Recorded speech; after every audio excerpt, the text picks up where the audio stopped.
Dăm slavă lui Dumnezeu că putem fi împreună în dimineața aceasta, aici, în această casă de rugăciune, dar noi suntem în prezența Domnului. E adevărat? Toți credem lucrul acesta, că Domnul Iisus e prezent aici. Nu știu dacă v-ați gândit vreodată că e important să facem o deosebire între ceea ce știm și ceea ce credem. Am bănuiala că uneori știm multe lucruri din Scriptură, dar nu știu dacă întotdeauna le credem.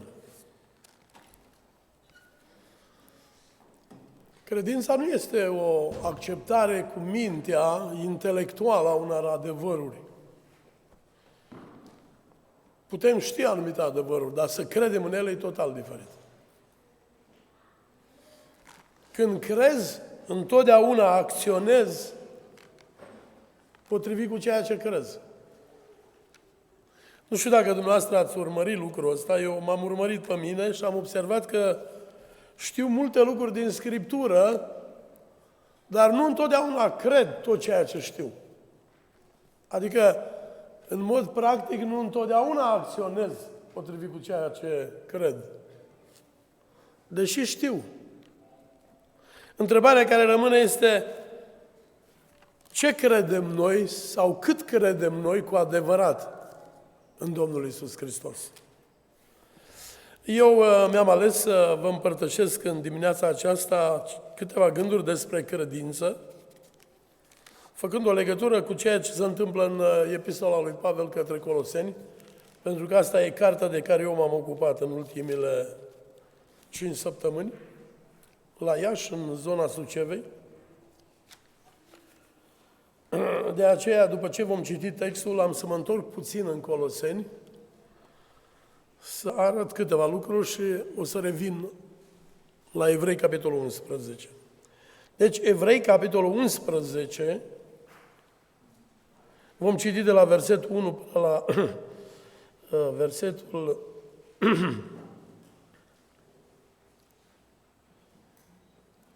11.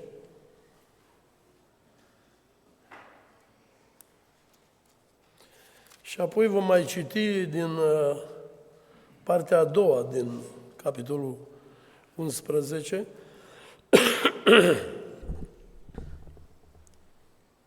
de la versetul 23. Deci Evrei, capitolul 11, începând de la versetul 1. Și credința este o încredere neclintită în lucrurile nădăjduite. O puternică încredințare despre lucrurile care nu se văd. Prin credință pricepem că lumea a fost făcută prin cuvântul lui Dumnezeu, așa că tot ce se vede n-a fost făcut din lucruri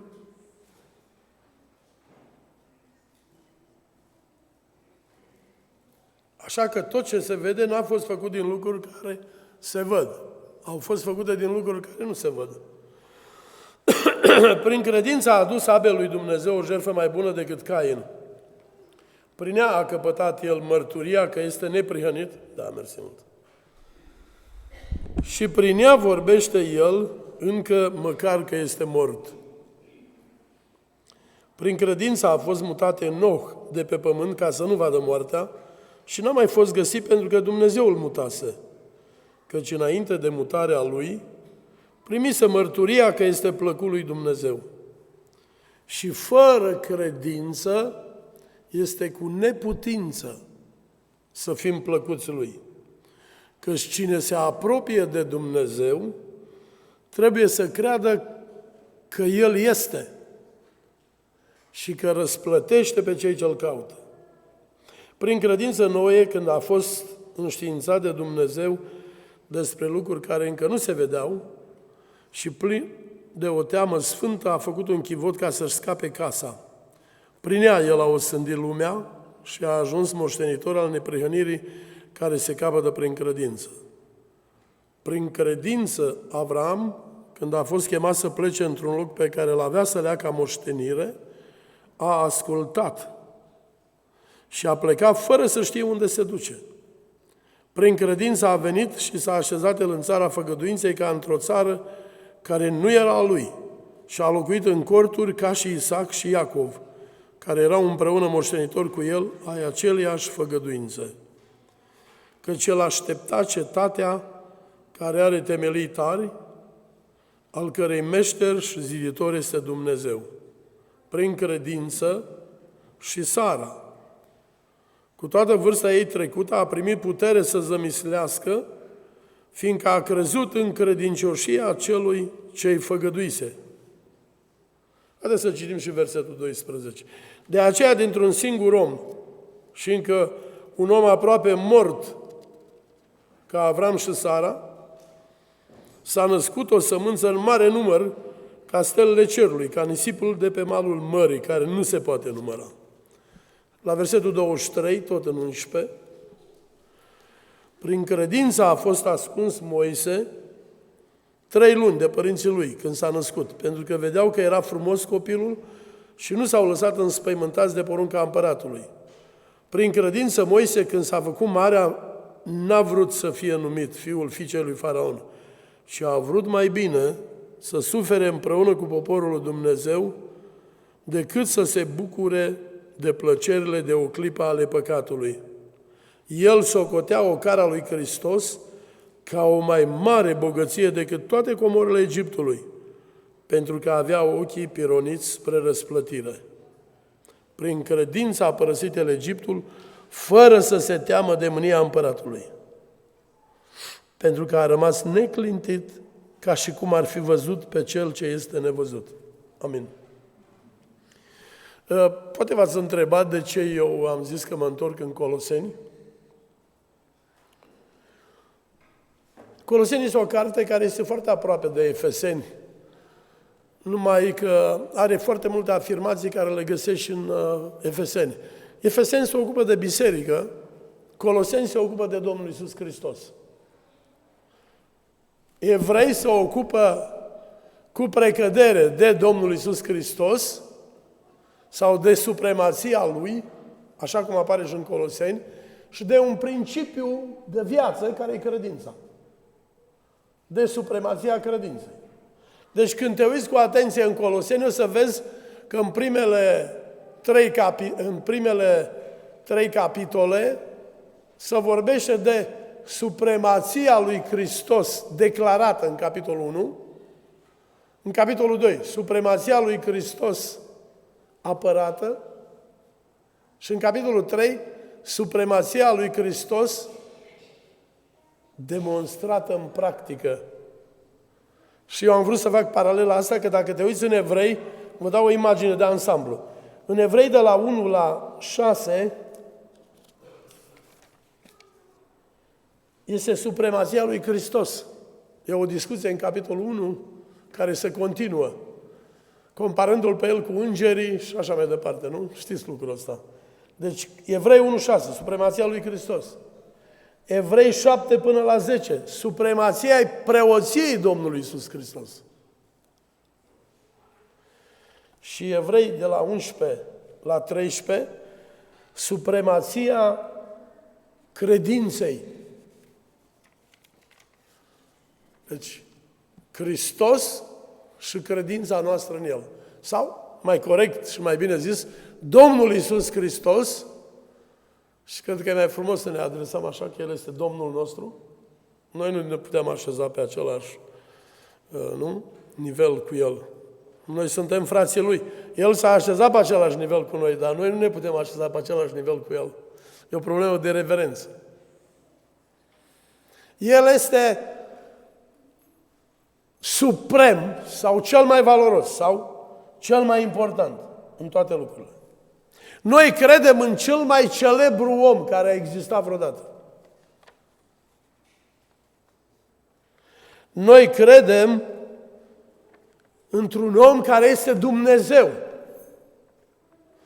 și care este în cer, la dreapta Tatălui, nu? Noi sărbătorim pe Domnul Iisus Hristos în fiecare duminică, e adevărat? Ca fiind cel mai celebru pentru că și-a dat viața pentru noi. Și o să surprind și alte aspecte. El e sărbătorit, el e cel mai distins, el e cel mai ilustru om care a existat vreodată. El e cel mai faimos. Notorietatea lui a pătruns istoria și a rămas în istorie. Toată cultura europeană, începând din secolul XIV-XV, se datorează creștinismului și Domnului Iisus Hristos. În pictură, în toată arta, în literatură, peste tot e prezent Domnul Iisus Hristos. Și El răstignit, dacă vreți. Asta e foarte important. Domnul Iisus Hristos întrece pe oricine în dragoste. El întrece pe oricine în, asta scrie în Coloseni, în înțelepciune și în știință. El a creat universul și toate legile universului, toate legile pe care le descoperim în fizică, în chimie, în astronomie, toate El le-a gândit, El le-a creat, El le-a așezat așa cum sunt. Toți oamenii de știință care au fost cu adevărat oameni de știință, nu de pseudoștiință, toți au fost adânc credincioși în Dumnezeu. Întrebarea e cine suntem noi să nu fim și noi ca ei, adânc credincioși în Dumnezeu. El este, și asta a spus El, Domnul Iisus Hristos, eu sunt calea, adevărul și viața. Înțelesul de cale aici are mai multe, cuvântul are mai multe înțelesuri, dar în primă instanță eu sunt dragostea, asta vrea să spună când spune calea. Eu sunt modul în care vă mântuiesc pe voi, jertfindu-mă pentru voi. Eu sunt dragostea. Calea în viață este calea dragostei. Principiul suprem al trăirii este credința în dragoste, care este Iisus Hristos, Domnul nostru, care din dragoste a murit pentru noi. Credința în Hristos este valoarea cea mai importantă din viață. Nu știu ce valoare aveți dumneavoastră, mă gândesc la cei tineri. Într-o zi am fost și eu ca voi, mi-aduc aminte, elev de școală generală, de liceu, student mai târziu. M-am întors la Domnul pe la 19 ani, râdeau de mine, m-au chemat pe la cei care se preocupă și au grija aceasta ca societatea să meargă bine și să fie păzită, m-au ținut de vorbă prin cabinetul directorului, m-au amenințat că nu o să intru niciodată la facultate și am zis, tot ce este în lumea asta e guvernat de Domnul Iisus Hristos. Și facultățile voastre, tot El le guvernează și pe voi. Și am zis acelui locotenent de securitate, am zis, eu voi intra la facultate. Pentru că Dumnezeu mi-a făcut mie o promisiune în legătură cu lucrul ăsta. Și am intrat. El a rânduit așa. El știe mai bine de ce. Mi-a strâns mâna la plecare și a zis, îți doresc succes. Am zis, mulțumesc. Deci, noi în dimineața aceasta am fost chemați la frângerea pâinii să privim la cine? La Domnul Iisus Hristos. Creștin vine de la Hristos. E adevărat? Dacă vreți, am putea să spunem, noi toți împreună suntem o adunare de Hristoși mai mici. Pentru că suntem frații Lui. Creștin înseamnă Hristos. Este o aplicare a numelui Lui la persoanele care cred în El. Nu? Care sunt credincioși Lui. Care sunt fideli și care se identifică cu El. Noi ne identificăm cu El, știți de ce? Pentru că El s-a identificat în primul rând cu noi, ca natură, a devenit om. Un Dumnezeu fără margini s-a mărginit și a trăit o viață umană ca fiecare dintre dumneavoastră. Și ne-a substituit la cruce, a murit în locul nostru. De aceea noi, ca și credincioși, ne facem una cu El în moartea Lui. Adică nu mai trăim cum ne sună nouă și cum ne simțim noi bine. Trăim potrivit cu cuvântul Lui. Ne-am dedicat Lui și din motive de fidelitate ne încredem în El și umblăm pe urmele pașilor Lui. Doamne ajută-ne, amin? Și acum vreau să revin aici în Coloseni. Eu am urmărit gândurile astea și am fost inspirat și într-o seară am vorbit în Iași despre credință și acum, fiind cel mai familiar și mai proaspăt cu lucrul ăsta, inițial eu m-am gândit să vorbesc altceva din Coloseni, dar pe drum, venind încoace și stând și în adunare, Domnul m-a îndemnat să împărtășim lucrurile astea. Poate sunt foarte importante împreună în primul rând pentru copiii aceștia care sunt aici, copii care sunt la vârsta când încă nu înțeleg multe lucruri, deși ei cred că înțeleg, știți. Da, deci în Coloseni, dacă te uiți cu atenție, pentru că e vorba de supremația lui Hristos, tot ceea ce scrie despre Domnul Iisus Hristos este înfășurat în jurul ideii de credință. Adică noi avem acces la cine e Dumnezeu, la ce face și la ce spune El prin credință. Și m-am uitat în capitolul 1 din Coloseni, de 5 ori apare Sfinții credincioși. Sfinții sunt prin credință dedicați lui Dumnezeu. Ei sunt numiți sfinți credincioși, că sunt multe feluri de sfinți în lumea asta. Apoi se vorbește de credința voastră în Hristos, a colosenilor. Credincios slujitor al lui Hristos, se spune despre Epafras. Rămâneți întemeiați, atenție, și neclintiți în credință, le spune Pavel Colosenilor. Întemeiat este un cuvânt care vine de la temelie. A sta pe, a te baza pe. Întemeiat înseamnă a sta pe o temelie foarte solidă și a te baza pe ea. Când ați făcut clădirea asta așa de mare, ați turnat întâi o temelie, nu-i așa? Și v-ați gândit și proiectantul ca tot ce aici să poată sta fără probleme, să nu se ducă în jos. A fi credincios înseamnă a sta pe temelia aceasta, care e Domnul Iisus Hristos și piatra din capul unghiului. Când se construiește o clădire și se începe zidul, se începe de la un colț. Și acolo un colț este o piatră. Sau are grijă cel care construiește să facă exact la 90 de grade. Pe vremea aceea, când se făceau templele, se făcea o piatră mai mare la colț și avea perfect 90 de grade. Ca să dea direcția. Temelia apostolilor are în colț pe Domnul Iisus Hristos. Asta înseamnă, în primul rând, piatra din capul unghiului. După care înseamnă Hristos e capul, nu? Un alt unghi. Pe El stăm și spre El privim și în El ne încredem. Asta e foarte important. De aceea, supremația credinței care apare în Evrei în capitolele de la 10, de la 11 la 13, este principiul etern. În Vechiul Testament oamenii n-au fost mântuiți pentru că au ascultat sau au împlinit legea, nu. Au fost mântuiți tot prin credință. De aceea, capitolul ăsta începe cu oameni din Vechiul Testament, ca să arate supremația acestui principiu. Supremația lui Dumnezeu în Hristos, sau a Domnului Iisus Hristos, și supremația credinței în El. Nu este alt mijloc ca să fim mântuiți. Și acum vreau să revin puțin, să explicăm niște lucruri cu privire la... Aș putea să vă arăt și în capitolul 2 din Coloseni, să vedeți ce paralelism există, dar timpul e scurt, deja a trecut 20 de minute. Da, deci vreau să revenim puțin, pentru că știu că tinerii își pun întrebarea asta pe care și eu mă puneam, ce înseamnă, domnule, a crede?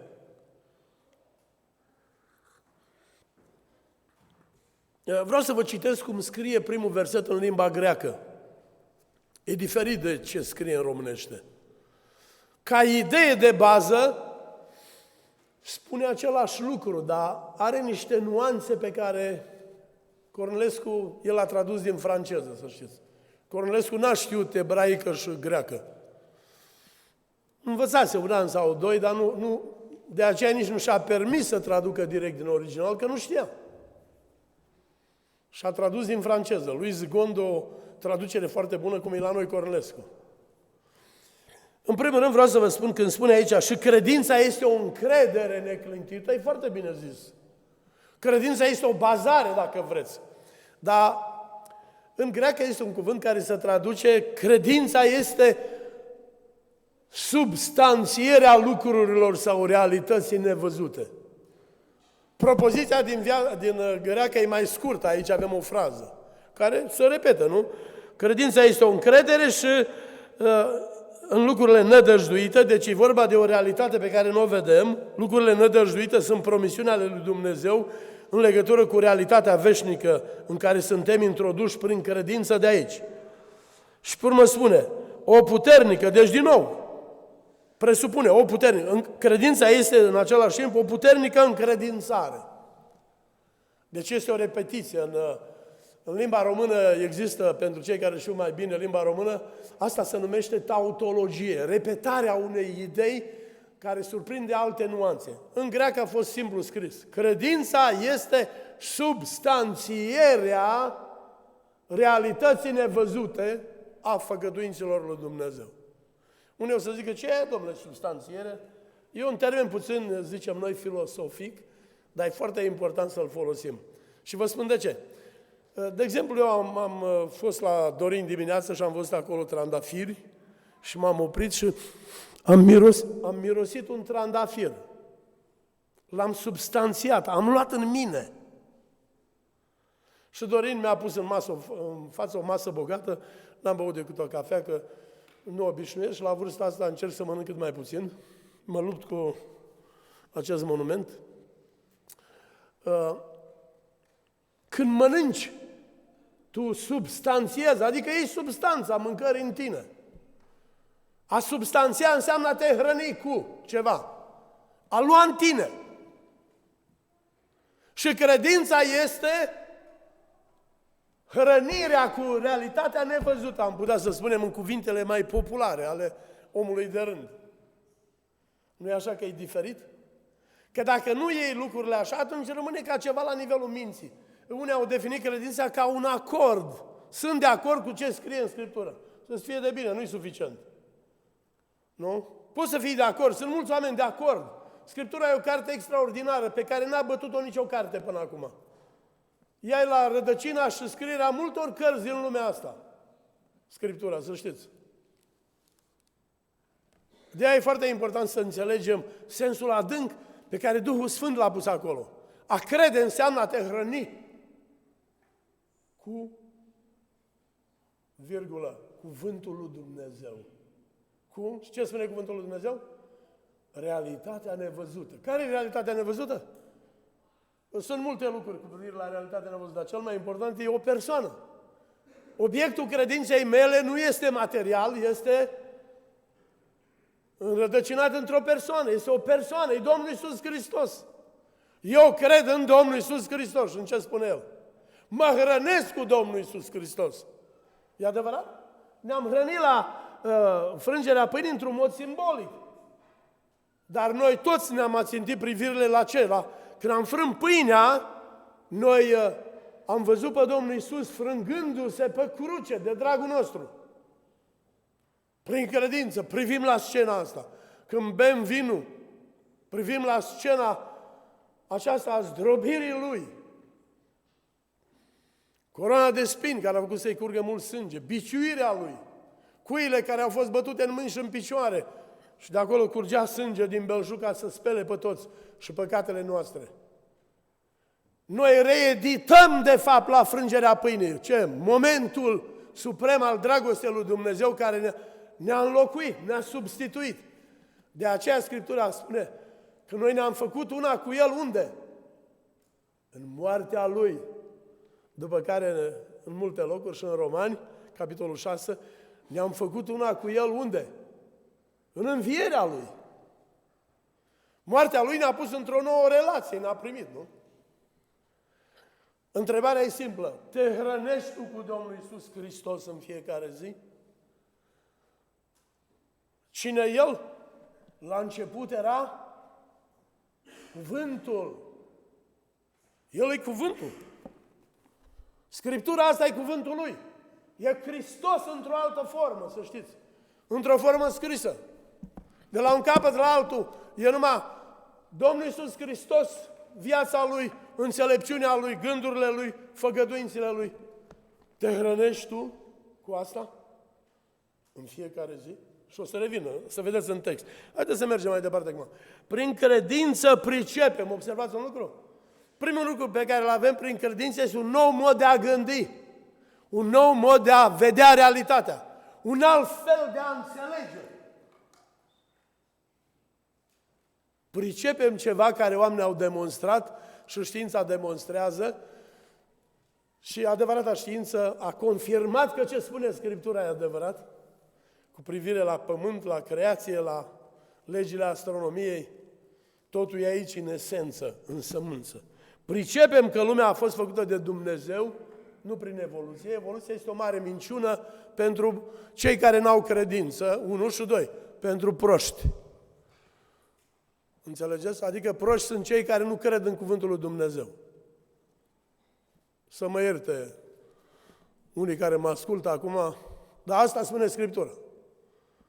De asta oamenii nu o suportă cei care nu cred. Pentru că Scriptura începe în Proverbe să zică proștilor. Pe toți ne numește așa. Până când veți iubi prostia, adică până când vreți să trăiți fără credință? Până când mai vreți să trăiți de capul vostru? Eu am creat înțelepciunea să juca pe rotocolul plământului. Vă aduceți aminte, nu? Proverbe, capitolul 8. Și își găsea plăcerea în cine? În fiii oamenilor care nu erau credincioși decât vreo câțiva. Dar el îi iubea și își găsea plăcerea în toți oamenii, că sunt făptura mâinilor lui. Numai ne-a spus, domnule, trebuie să schimbați modul de a trăi, de a vedea, de a înțelege. Pricepere.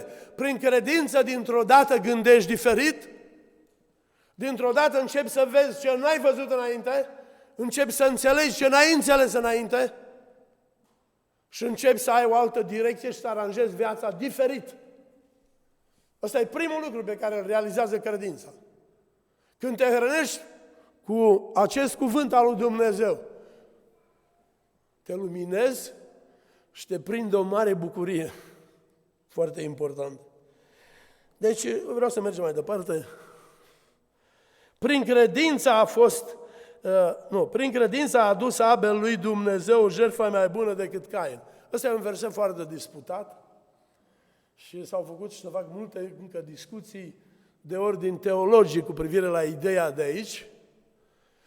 Când Adam a păcătuit, Dumnezeu a intervenit imediat și ce a făcut?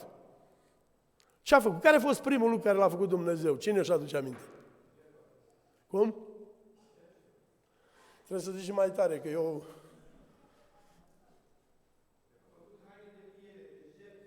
Sigur că da.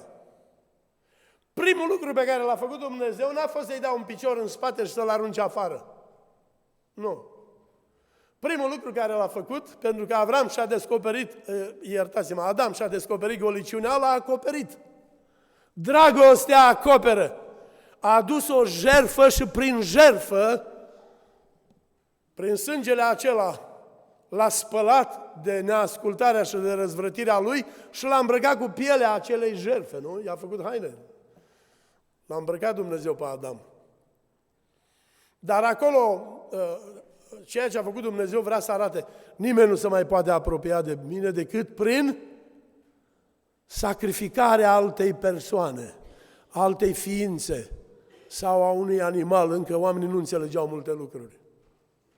De aceea Scriptura spune la un moment dat în Evanghelia după Ioan, zice, cuvântul s-a făcut trup, versetul 14, la capitolul 1.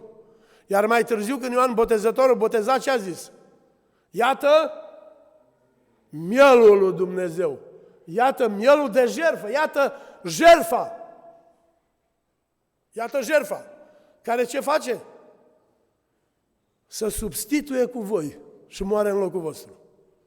Care vă acopere, vă îmbracă. Câți ați fost botezați în Hristos? Galateni 3:27, nu?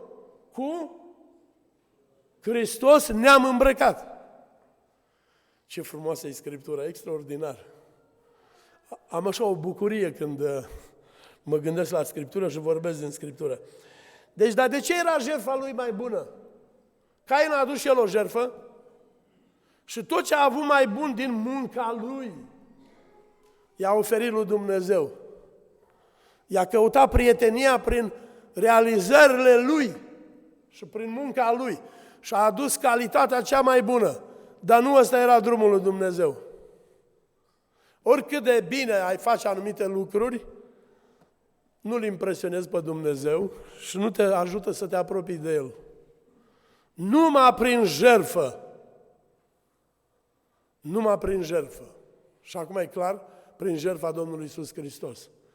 De aceea, Cain a avut o jertfă sau a adus o jertfă mai bună, că a urmat calea care i-a arătat-o Dumnezeu. N-a mers după mintea lui. Toată religia creștină de astăzi, în special biserica tradițională, este înșurubată în jurul ideii de a da, de a face ceva, de a comercializa mântuirea. E ca la piață. Doamne, dau mai mult.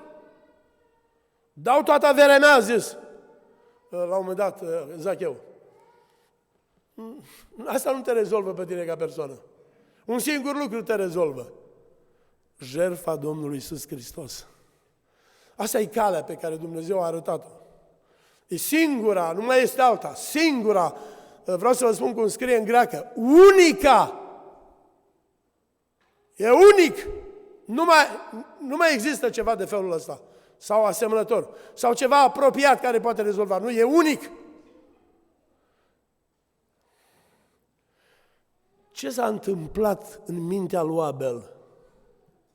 Afară de faptul că el a urmat calea arătată de Dumnezeu, s-a întâmplat un lucru acolo, care nu s-a întâmplat la Cain. Și asta arată care e jertfa mai bună. Abel a realizat în mintea și în inima lui cât de păcătos este și că are nevoie să-și sacrifice un animal să-l acopere cu sângele animalului. Și a dat seama de păcătoșenia lui. Ce înseamnă a crede? Capeți o nouă lumină prin care în primă instanță și întotdeauna cineva care crede în Domnul Iisus Hristos își dă seama sau realizează păcătoșenia proprie. Poate te-ai botezat. Întrebarea mea este dacă atunci când te-ai botezat, ți-ai dat seama că ești un mare păcătos și nu poți fi rezolvat de nimeni și de nimic. Dacă nu, acel botez nu are vreo valoare, să știți. Iertați-mă, nu vreau să supăr pe nimeni, dar asta e Scriptura, n-am făcut-o eu.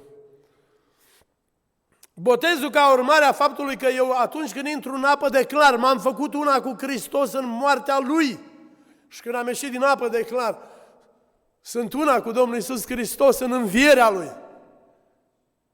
Tot ce-i vechi a rămas acolo, în mormânt. Și eu pășesc într-o viață nouă. Cu El, prin El și pentru El. Doamne ajută-ne! Deci, semnificația adâncă a jertfei lui Abel și-a fost mai bună pentru că el a recunoscut: sunt iremediabil, numai Dumnezeu mă poate schimba și mă poate rezolva. Credința adevărată vede în primul rând lucrul acesta. Prin credință am o pricepere care îmi dă lumina asta.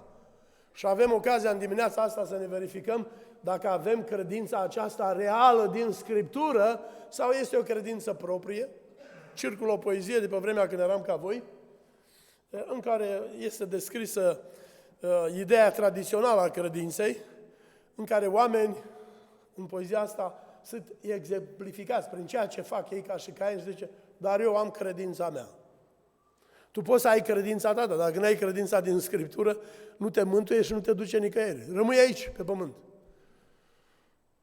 Există o expresie în Coloseni, de-aia îmi place să fac paralela asta.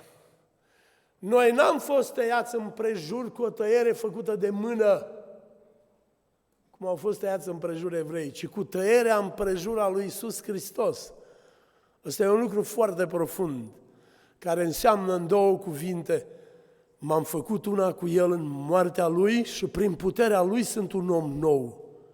Nu prin hotărârea mea și prin puterea mea. Prin Duhul Lui Cel Sfânt. Doamne, atinge-ne inima în dimineața aceasta, că dacă n-am crezut cu virgulă această credință a Scripturii, totul e zădarnic, este religie, n-ajută pe nimeni la nimic. Mai departe. Prin credință a fost mutat Enoch.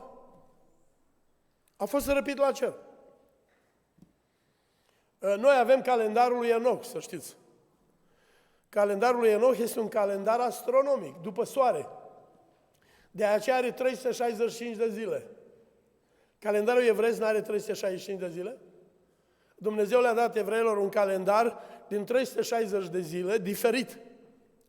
ca să-i deosebească de neamuri în primul rând, și din alte motive, nu avem timp să intrăm în detaliul ăsta, dar Enoch reprezintă aici biserica, care 365 de zile pe an, în fiecare zi, umblă cu Domnul Iisus Hristos. Nu numai duminica sau joia, nu, în fiecare zi, 365 de zile. Biserica care va fi răpită în curând. Vă rog să nu uitați ce vă spun acum. Când cineva intră într-o altă, dacă vreau să trec din camera asta în cealaltă, trec printr-o ușă, nu? Deja piciorul Domnului Iisus a împins ușa și l-are. Numai o leacă trebuie să împingă de tot și să... Așa e de aproape. S-ar putea să nu termin sau să n-ajung unde mi-am propus să mă duc. Nu.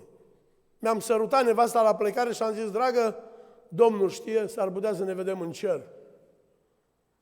Și dacă vă uitați la ce se întâmplă din perspectiva globalizării, se discută foarte mult de anul 2030, adevărat? Ați observat treaba asta, nu?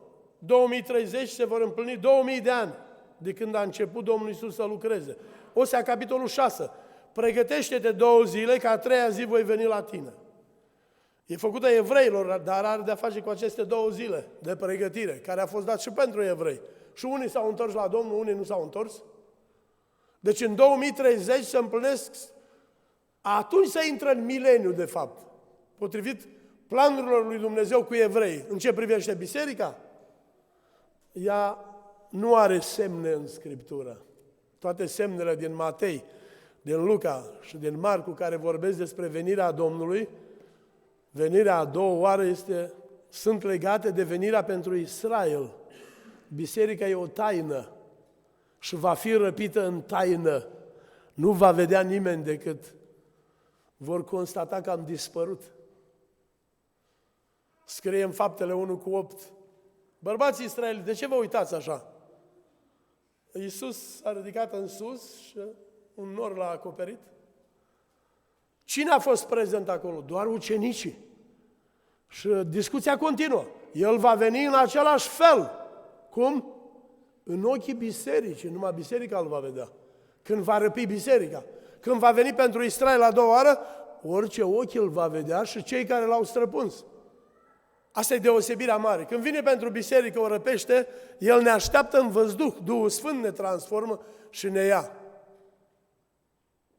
Enoch reprezintă biserica care umblă în fiecare zi cu Domnul Iisus Hristos și într-o zi va fi răpită și nu s-a mai găsit, scrie în text.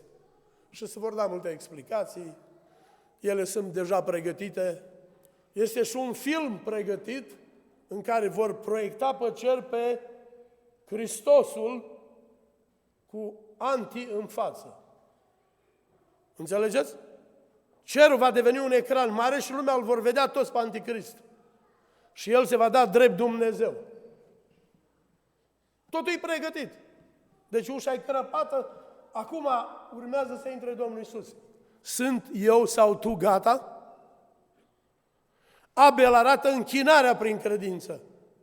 Enoch arată umblarea cu Dumnezeu sau trăirea prin credință, care sunt ca o umbrelă pentru toate detaliile care urmează ale credinței. Haideți că mă grăbesc. Și acum, aici, după Enoch, este un principiu care bate niște cuie foarte adânci în inima noastră. Și fără credință este cu neputință să fim plăcuți Lui. Este cu neputință. Nu este alt principiu prin care putem fi mântuiți. Prin credință în jertfa Domnului Iisus Hristos. În El. Care înseamnă identificare cu El 100%. Fiule, dă-mi inima ta și să găsească ochii tăi plăcere în căile mele. Și acum, tot ce urmează sunt niște detalii care privesc ce înseamnă a crede în continuare. Noe, scrie aici, Noe a trăit într-o vreme când încă nu ploase pe pământ. La potop a plouat prima dată. Pe pământ, dimineața s-a așezat o rouă, pământul avea o anumită poziție în univers, nu-i cea de azi, pământul stă la 23 de grade față de zenit. Zenitul, dacă de la fiecare în sus, e zenitul.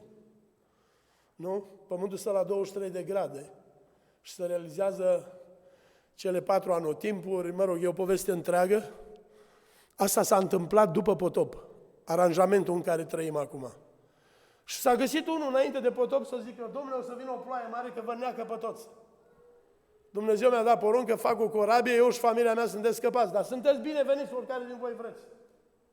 Dar Dumnezeu i-a dat dimensiuni care erau pentru el și pentru animalele care le-a salvat și probabil ar mai fi încăput ceva oameni, dar nu s-au grăbit nimeni. O zis, ăsta nu-i sănătos la minte să creadă că dacă de 1600 de ani n-a plouat, o să ploaie acum. Aproximativ 1600 de ani. Observați? El a făcut ce Dumnezeu i-a zis. Adică problema este, tu nu poți să faci ce vrei și să trăiești cum vrei. Tu ești chemat să faci ce spune Domnul Iisus. Facem noi asta? E foarte important. A făcut un chivot ca să-și scape casa. I-a dat soluția pentru vremea aceea, nu? Și asta a făcut prin credință, adică printr-o fidelitate totală față de Dumnezeu și de cuvântul Lui. Cel care vorbea cu Noe, știți cine era? Cuvântul. Domnul Iisus. Cuvântul Domnului a vorbit.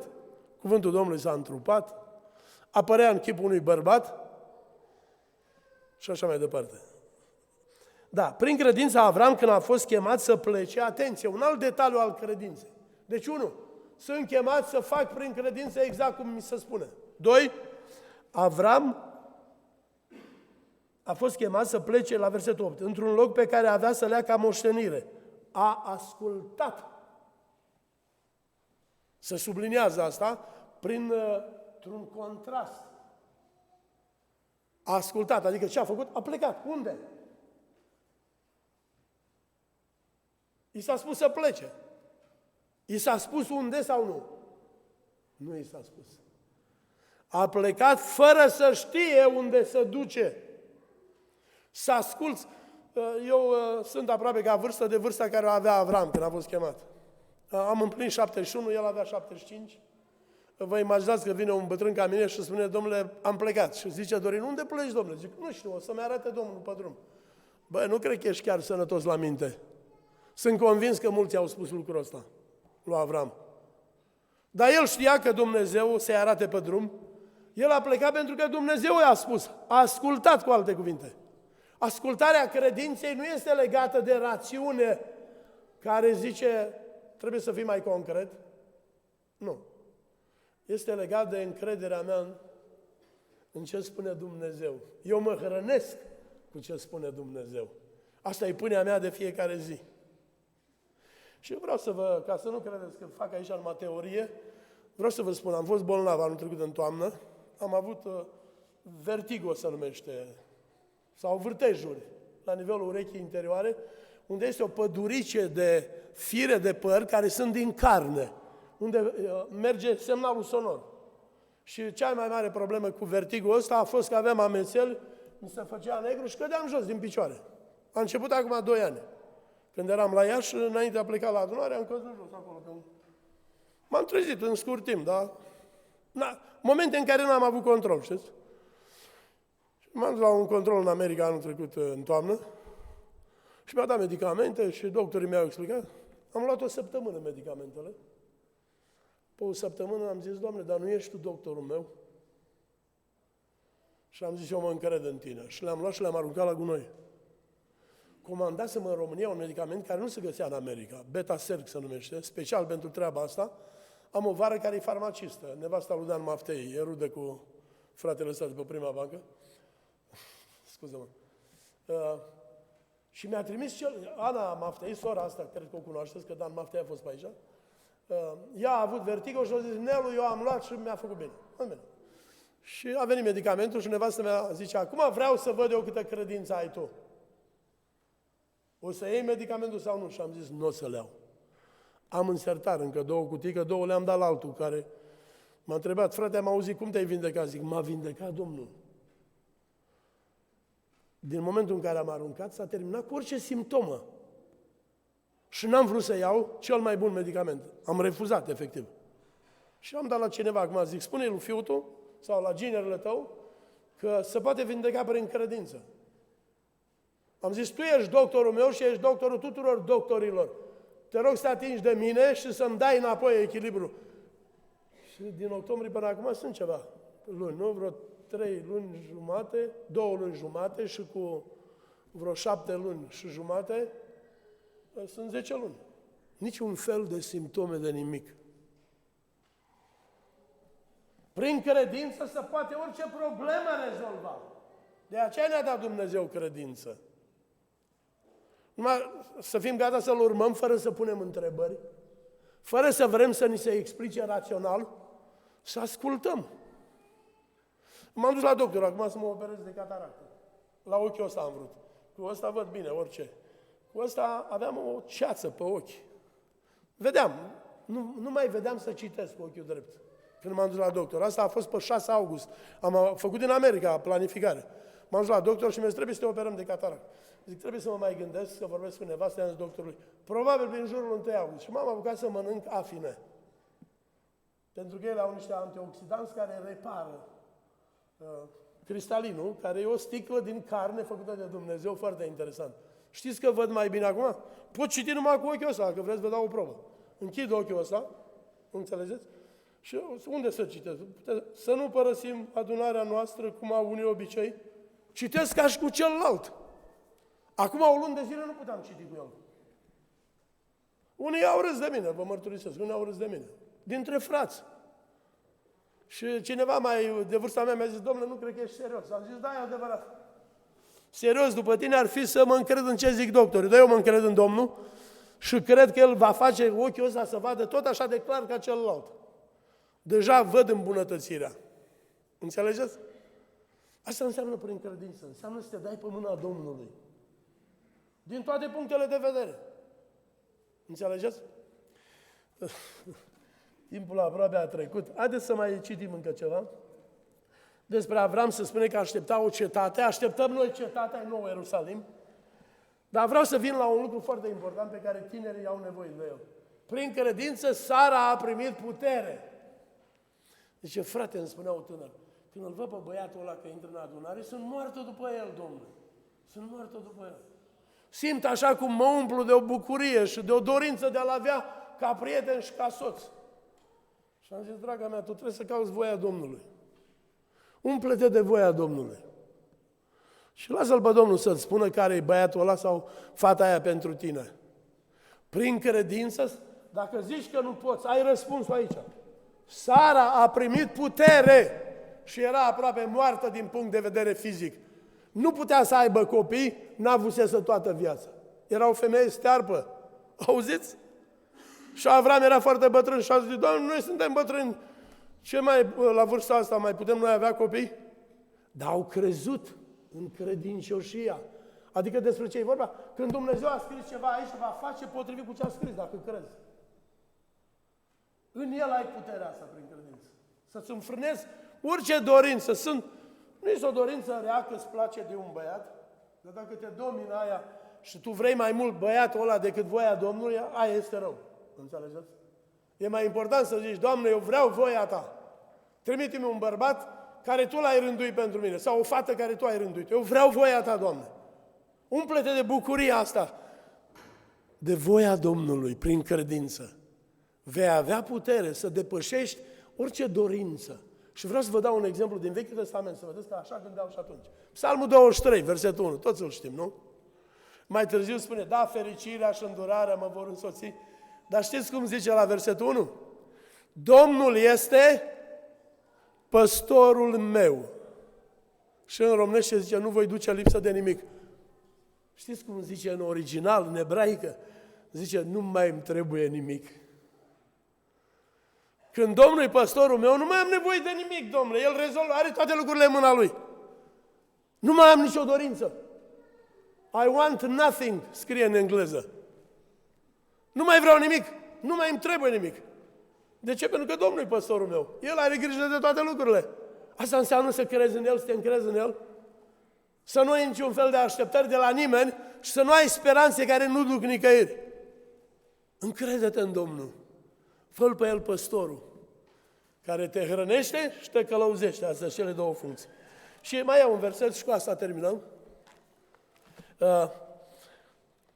Discuția asta cu Moise e foarte importantă. Știți de ce? Pentru că noi trăim într-o lume care ne face oferte. Ne face oferte. Oferte la prima vedere strălucitoare. Dar nimeni din eroii credinței n-a avut o ofertă ca Moise. El a avut oferta să fie împăratul Egiptului. Și Egiptul era foarte puternic pe vremea aia. Era împărăția cea mai puternică din lume pe vremea lui Moise. Și el urma să fie faraon sau împăratul Egiptului. Nu regele Egiptului, împărat, adică aveau multe teritorii pe care le-au cucerit și erau sub stăpânire și administrație egipteană. Și el a zis, nu, n-am nevoie de așa ceva. A renunțat la oferta care i s-a făcut. Și a fost crescut acolo. Cunoștea limba, obiceiurile. Mama lui fusese fiica lui faraon, de pe vremea când el era un copil, de-abia născut, nu? Când a fost mare, când s-a făcut mare, prin credință Moise n-a vrut să fie numit fiul fiicei lui faraon, n-a vrut. Ci a vrut să sufere împreună cu poporul lui Dumnezeu. A vrut să sufere, și aici e foarte important, dacă v-ați pocăit, primul lucru o să vă bați jocurea pe colegii și o să zică că sunteți niște proști demodați. Probabil unii deja ați primit invectivele astea, nu? Frații mai în vârstă știu, li s-a întâmplat treaba asta. Dar în ziua de azi tot ce e la modă e mai important decât Scriptura și decât credința. Nu. Voi sunteți cei mai realiști sau cele mai realiste persoane. De ce? Pentru că trăiți după un principiu suprem, care e credința. Noi ne bazăm pe cuvânt și nouă nu ne trebuie oferta asta strălucitoare, care ne duce în final în iad. A preferat să sufere, să renunțe la tron și la tot ce era acolo, la toate bogățiile. Le-a socotit, el socotea ocarea lui Hristos ca o mai mare bogăție decât toate comorile Egiptului. Auziți dumneavoastră? Ce înseamnă să crezi? Să crezi este cea mai mare valoare prin care devii cel mai bogat om. În Hristos locuiesc toate comorile înțelepciunii și ale științei. Cel mai mare om de știință este un creștin, pentru că are pe Hristos, care are toată știința, care a creat toate lucrurile. Toată averea acestei lumi este al Domnului Iisus Hristos. El îi stăpân peste toate. Și tu când ești al Lui, ai totul de plin în El, spune în Coloseni. Prin credință. Tu ești cea mai bogată persoană din lumea asta. Dumnezeu îți dă cât îți trebuie, că n-ai nevoie să strâmbă mintea ca om dacă îți dă prea mult. De aceea, cât ai, atât ai nevoie, știți? Dar El îți acopere nevoile imediate întotdeauna. Nu? A refuzat oferta lumii, a refuzat tronul și a luat și a considerat suferința de dragul lui Hristos o mai mare bogăție. În ce constă bogăția asta? Este o nădejde de care vorbește Scriptura. Coloseni, capitolul 3, versetul 4. Când se va arăta Hristos, viața voastră, viața noastră, vă veți arăta cu El în slavă. Coloseni 3 cu 4, scrie asta. Când se va arăta Hristos, viața voastră, dacă te-ai încrezut din El și ai făcut din El viața ta pentru care ai trăit și ai fost fidel, vei fi transformat, vei avea un trup de slavă care nu va fi limitat în timp și în spațiu. El trecea prin ziduri, nu avea nevoie de ușă. Nu avea nevoie de mâncare. Era ceva care nu poate fi descris în cuvinte. Așa vei fi tu. Încrede-te în El. Doamne, ajută-ne. Amin? Amin.